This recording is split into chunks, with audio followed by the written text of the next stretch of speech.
palagaron ko. Ayan tayo Ako posporo. lamisaan nga dito ka. Ada mahabo anak ka video daddy daddy. May pakita. Okay. Palagaron ko. Ayan tayo posporo.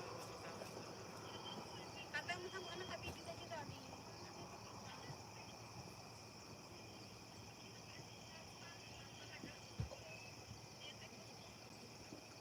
Tanda po na. Tanda po na. Dagun pa lang ka. Hanga mabaling di pa rin.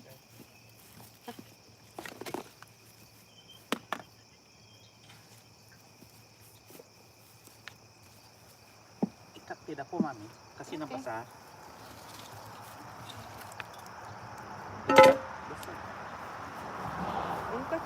Itong tikas na. Si sweetie ka ngaron. Dapat ti agaron ti. Ang gusto na magpadasal. Hindi ko ato mo. Hindi nakabas. Yeah, dati na dabi na lasig ko. Okay, hello guys. Good evening. So today I'm going to cook pinakbet tonight. Pinakbet. Yeah.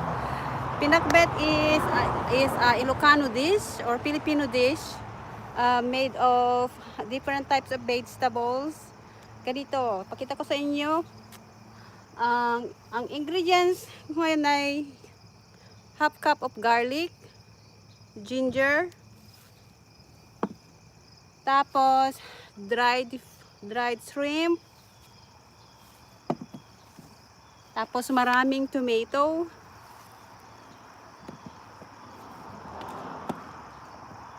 then eggplant,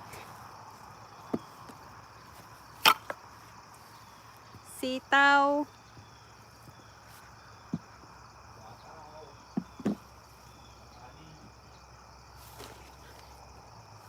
at ampalaya. Then yung seasoning natin is magic sarap, salt, and patis or fish sauce.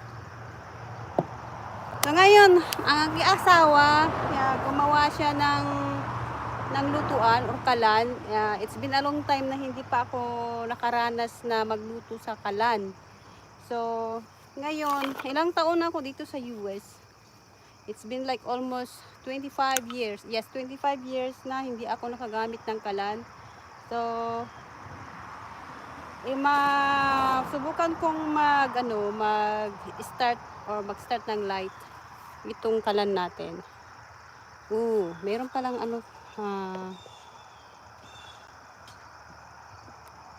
dito. Mas gusto ko itong glow. Dali guys ay meron palang dito. Ayan. Nababa ko man sa camera sa makita na Pakita daddy ni intay set up ko. So ayan guys, start na tayo. Start natin yung fire natin sa kalan. Paano na ibaba ito? Oy.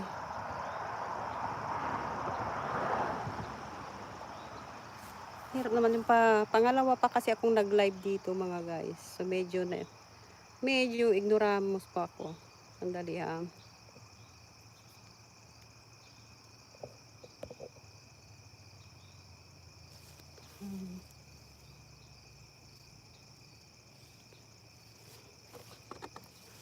Ano nakikita doon?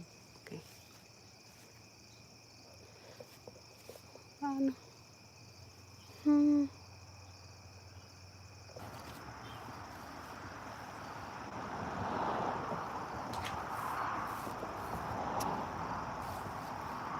Ayan, mag-start na tayong gagawa ng ng apoy. Have to start making the fire. Ano ba?